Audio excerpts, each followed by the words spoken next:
Alors là, on va présenter la cohérence cardiaque en tant qu'outil simple thérapeutique qu'on peut utiliser quotidiennement en très peu de temps, euh, qui est de plus en plus connue en France depuis 10-15 ans.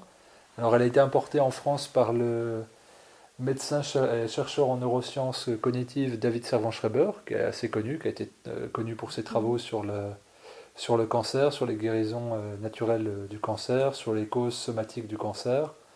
Enfin voilà, il a fait avancer de nombreux domaines naturels, que ce soit en nutrition, le travail du stress, tout ce qui était comportemental au niveau du stress.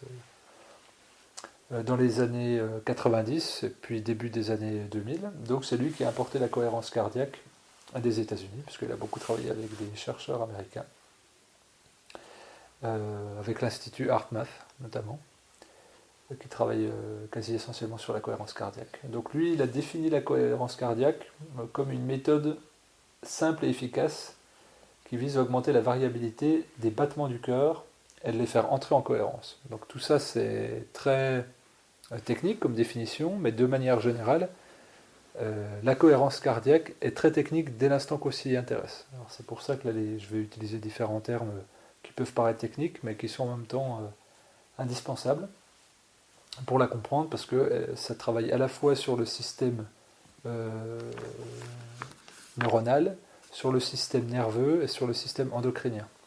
Donc du coup, ça fait appel à différentes fonctions et différents sous-systèmes de l'organisme pour le mettre en meilleure posture pour s'adapter à différentes situations. Parce que la cohérence cardiaque vise à augmenter la capacité d'adaptation du corps humain. Puisque le corps humain, il est soumis constamment à des déséquilibres. On pourrait voir ça, enfin moi je vois ça en tout cas comme image, c'est-à-dire marcher, c'est vivre, et puis quand on marche, en fait, on trébuche et on se rattrape. Marcher, c'est ça, c'est trébucher et se rattraper constamment. Donc il y a une impulsion d'un pied, et l'autre pied qui va rattraper. Eh bien, le système humain, l'organisme, pour moi, est un système, enfin pour moi, d'après ce que j'aime en comprendre, mais c'est pas moi qui l'ai investigué, très loin de là.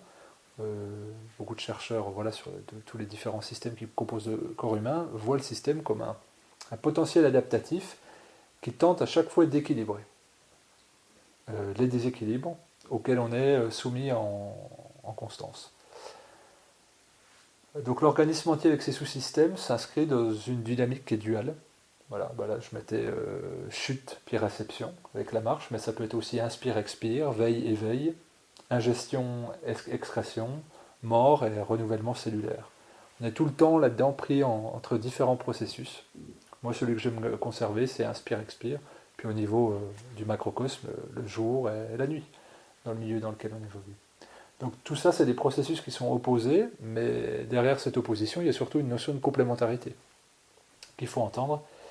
Et ces processus opposés et complémentaires, ils créent et ils maintiennent la vie. C'est pas, il y en a un qui est pas bien et l'autre qui est mal.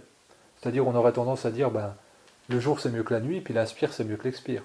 Pour autant, l'un ne fonctionne pas sans l'autre.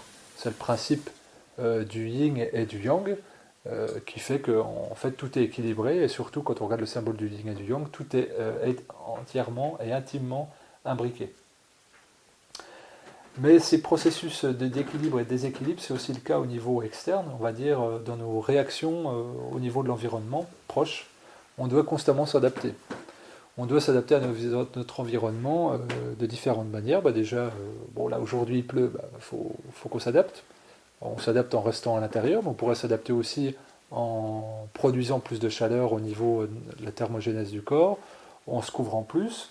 Euh, donc on s'adapte à la température, au temps, on va s'adapter au bruit, on va s'adapter au stress, à la pollution visuelle, on va dire tout ce qui est susceptible de stimuler les organes d'une manière ou d'une autre va générer une adaptation. L'adaptation qui nous intéressera le plus avec la cohérence cardiaque, ça sera le stress. On verra plus en détail après. Donc en définitive, que ce soit de manière endogène ou exogène, c'est-à-dire interne-externe, le corps doit en permanence s'adapter. Et c'est cette capacité d'adaptation qui est à la fois unique et individuelle, c'est-à-dire propre à chacun, qui fait de nous des individus en bonne ou en mauvaise santé. C'est-à-dire que on va le voir avec le phénomène de virus qui peut arriver eh ben, un tel aura le virus avec tel et tel effet, un tel aura le virus avec moins d'effets, puis un tel n'aura pas le virus, alors qu'il était exposé à un milieu où il y avait la contagion. Donc pourquoi? Parce que ça tient à une capacité d'adaptation de l'organisme.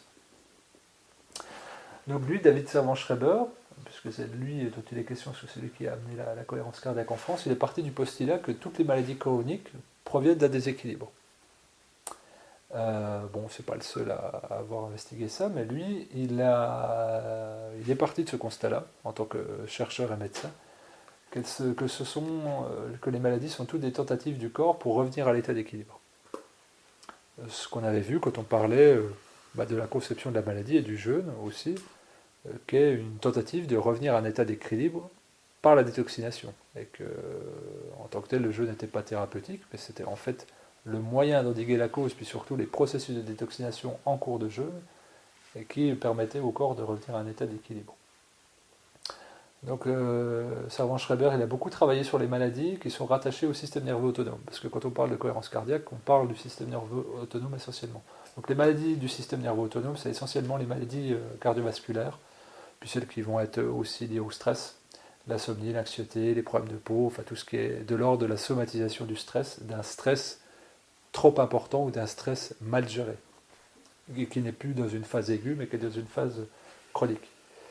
Donc lui, il est venu à la conclusion que l'expression d'une bonne santé requiert un système nerveux autonome puissant, et donc en parfait état d'équilibre, et puis qui va venir balancer le stress et une réponse adaptative face au stress. Ça, c'est vraiment le principe de la cohérence cardiaque. Le stress, on a une tendance à le juger de manière négative. On va dire, aujourd'hui c'était stressé, il ne faut pas être stressé, enfin lâcher prise. Mais en même temps, s'il existe une réponse au stress dans l'organisme, c'est que ça a été prévu pour au niveau de la création de l'humain. Donc ça sert à quelque chose. C'est utile.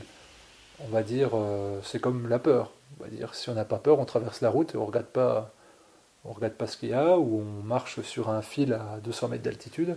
La peur est bonne, c'est une protection, et le stress est bon dans certains moments parce qu'il nous permet de nous sortir de situations dramatiques. C'est-à-dire que par exemple, il y a un ouragan ou il y a un accident, une réaction de stress forte va nous permettre de nous échapper de cette situation. Ça coupe le mental et ça active des mouvements dynamiques dans le corps qui nous permettent de nous extirper de cette situation qui pourrait être très dangereuse. Donc le stress est positif.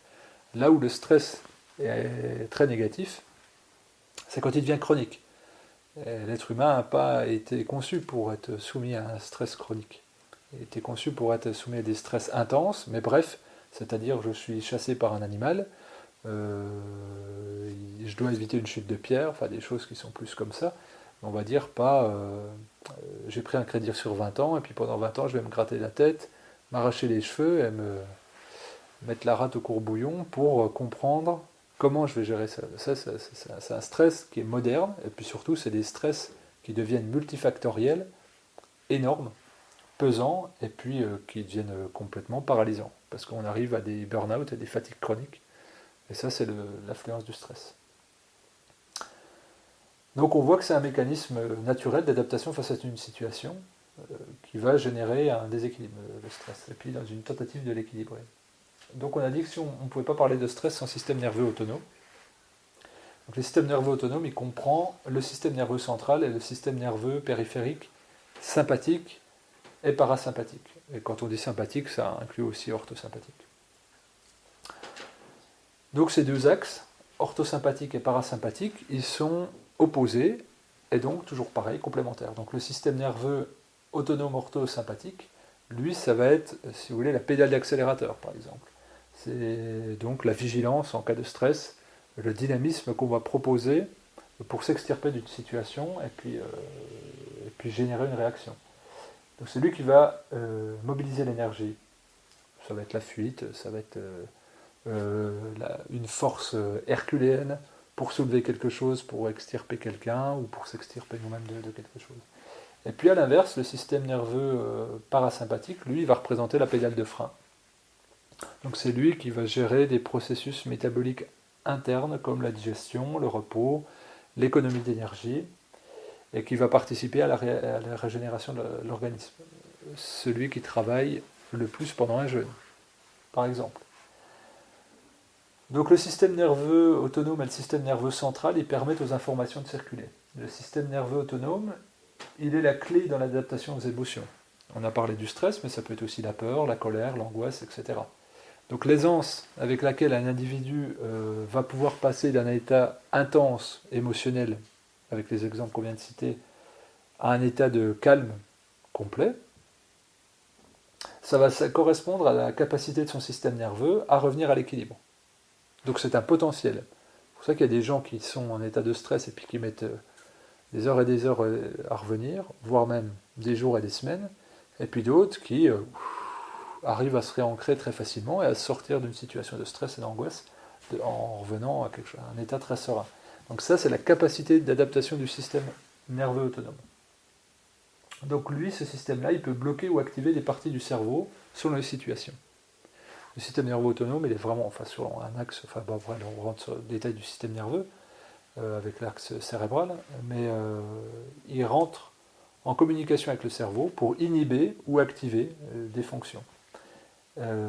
Donc c'est un mécanisme constant d'adaptation qui va travailler selon les situations dans lesquelles on va se trouver. Et donc la cohérence cardiaque, elle permet de travailler sur l'adaptation et l'équilibre de ce système nerveux en augmentant ce qu'on appelle la variabilité cardiaque. Alors ça, c'est une notion que je vous demanderai de retenir parce qu'on va la détailler plus loin. Mais c'est vraiment la variabilité cardiaque qui est importante de développer pour répondre au stress. La variabilité cardiaque, c'est une variante par rapport à une moyenne représentée par la durée de l'intervalle de temps entre deux battements de cœur. Donc là, ça paraît complexe, mais on peut le dire plus simplement, c'est poum, espace vide, poum. Et chaque poum représentant un battement cardiaque. Donc, on va faire une moyenne de ces laps de temps entre les battements. Et ça va définir la variabilité cardiaque. On a une tendance à croire que, moi je vous demande votre pouls 2 fois par jour, on sort une moyenne quand on donne un pouls. Pam, pam, pam, pam, 62 battements par minute. Pour autant, il n'y a pas eu une régularité de métronome. Si on faisait attention, si on voyait s'afficher le battement, il y aurait des espaces différents entre les battements. Donc ça représente une moyenne. Si on prenait par exemple notre pouls sur 10 minutes, peut-être qu'on arriverait au même chiffre de 62, mais avec des séquences de 30 secondes où on serait peut-être à 64, ou d'autres où on serait à 60. Et c'est 62 qui devient faire une moyenne. Donc il y a des irrégularités. Et donc c'est ce qu'on appelle la variabilité. C'est différent de la variabilité de la fréquence cardiaque qui, elle, se calcule battement après battement. Donc là, c'est les nombres de pulsations par minute sur un temps donné. En général, du coup, 1 minute. Contrairement à ce qu'on pourrait penser, une personne en bonne santé a un pouls irrégulier. Ça témoigne d'une bonne capacité d'adaptation de cette personne à son environnement. Ça, c'est connu depuis des centaines d'années en Asie, que ce soit en côté chinois avec la médecine traditionnelle chinoise ou en Inde avec la médecine ayurvédique. On sait, et on sait expliquer, que les personnes en bonne santé ont un pouls assez irrégulier. Impulsion, et ça va être sur le système nerveux sympathique, rétraction, système nerveux parasympathique. Donc à chaque fois, c'est un échange, et donc suivant ce qu'on va vivre, parce qu'on vit tous des choses, dès qu'on a un stimulus visuel, ce qui peut paraître anecdotique, on va envoyer un message au système nerveux. Dès l'instant qu'on va entendre un bruit, dès l'instant qu'on va vouloir acter une chose, c'est-à-dire avoir un mouvement réflexe pour attraper quelque chose, on va générer une action sur les systèmes nerveux. En Occident, on a plutôt tendance à voir les choses de manière contraire. Plus un pouls est régulier, plus on est content. On va même dire aux gens, vous avez le cœur qui bat comme une horloge, vous allez vivre centenaire. En général, quand le médecin dit ça à un patient, il vit très peu de temps, puisque les signes de mort imminente, c'est une absence de variabilité cardiaque, donc c'est-à-dire, pour le coup, le métronome. Et ça, vous pouvez l'observer quand on observe les pacemakers qui ont changé. Aujourd'hui, les pacemakers de troisième génération incluent la notion de variabilité cardiaque. C'est-à-dire qu'avant, ça battait, je sais plus, donc les premiers dans les années 70-80, c'était clac, clac, clac, clac. On se disait, parce que le phénomène de variabilité cardiaque, il est connu depuis des dizaines et des dizaines et des dizaines et des centaines d'années même. Mais on pensait que c'était mieux d'avoir quelque chose qui bat régulier. Ça, c'est quelque chose d'hérité, c'est la perfection. Il faut que tout soit propre. Bref, c'est une conception. On pourrait la détailler parce que c'est intéressant, parce que ça bloque beaucoup de choses au niveau de la santé.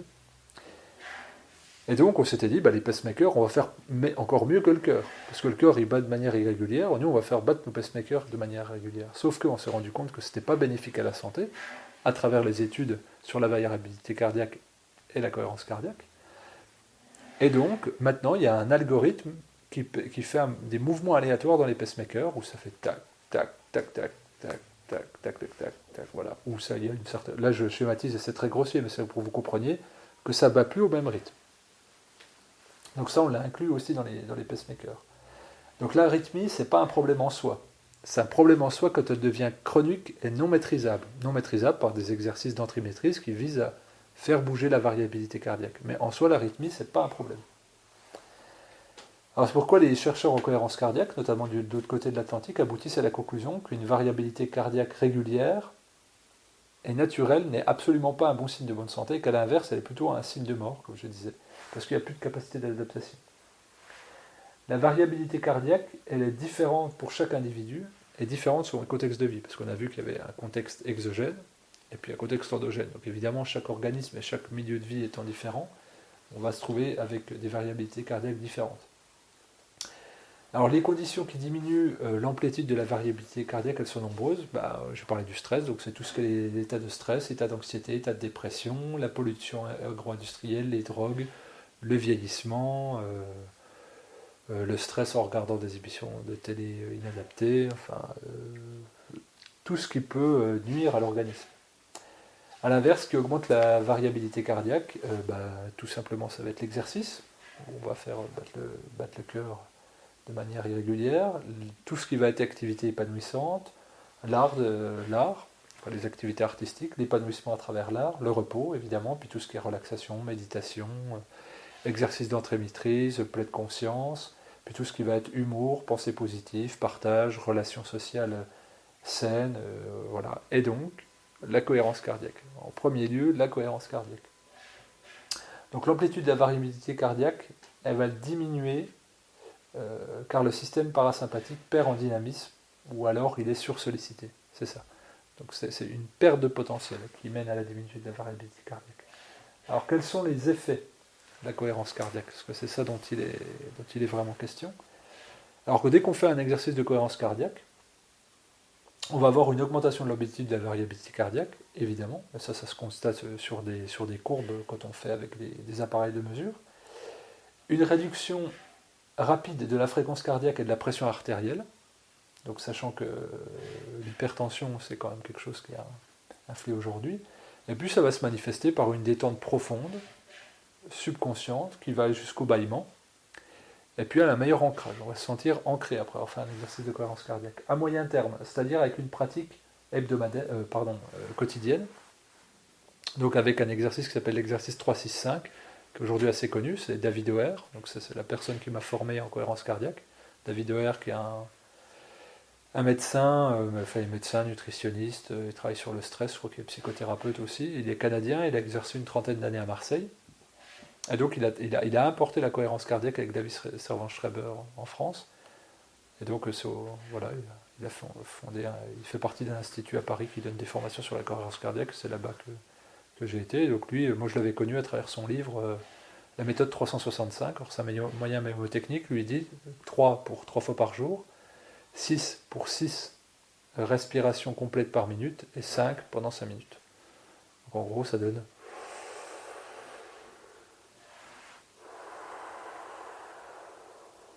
5 secondes inspire, 5 secondes expire pour se mettre en cohérence cardiaque, c'est-à-dire en se mettant synchrone avec la fréquence du système nerveux autonome. Ça, je détaillerai plus tard dans l'exercice pratique. Donc les effets d'une cohérence cardiaque durant 5 minutes persiste pendant 4 heures. Donc il y a des effets physiologiques pendant 4 heures. Donc sur la baisse de pression artérielle, sur la baisse du cortisol, donc le cortisol c'est l'hormone qui réagit et qui répond au stress, et l'épuisement en cortisol amène à la fatigue chronique, et une surproduction de cortisol amène à de la rétention graisseuse au niveau abdominal. Donc c'est pour ça qu'en faisant de la cohérence cardiaque à long terme, c'est-à-dire plusieurs fois par jour sur plusieurs semaines, on va maigrir. Donc moi quand j'avais vu le livre Maigrir avec la cohérence cardiaque de David Hoer, avant de faire la formation puis de le rencontrer, je m'étais dit bon bah c'est encore un assimilé américain qui essaie de nous vendre une méthode, faire pousser vos cheveux avec la cohérence cardiaque, gagner de l'argent avec la cohérence cardiaque, maigrir. Et en fait c'est complètement logique, c'est complètement bien fondé, quand on le voit c'est quelqu'un qui est très généreux dans son partage, et très intègre au niveau de sa pratique. Et donc, quand on comprend la cohérence cardiaque, on comprend qu'en effet, il est possible de maigrir avec la cohérence cardiaque, dans le sens où on va augmenter les réserves de cortisol, et donc de plus stimuler, d'avoir une meilleure réponse face au stress, et donc de plus retenir de graisse au niveau abdominal. Donc là, les effets à long terme, ils sont nombreux, très positifs. Donc toujours pareil, baisse de la pression artérielle, baisse de la fréquence cardiaque moyenne,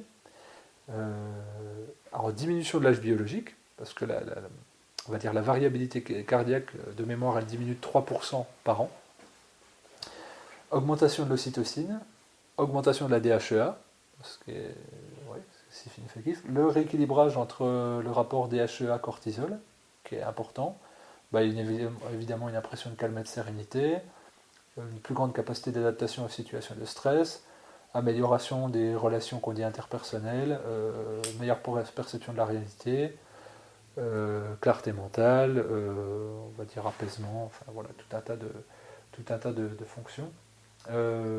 C'est un outil que je trouve assez merveilleux, parce qu'il a vraiment, comme vous le voyez, là ce n'est que quelques-unes, il y a des centaines d'études qui ont été faites sur la cohérence cardiaque, qui sont référencées sur le site heartmath.com, donc art comme le cœur, donc heartmath.com, donc c'est un institut qui centralise et qui fait des études sur la cohérence cardiaque à travers tout un tas d'applications.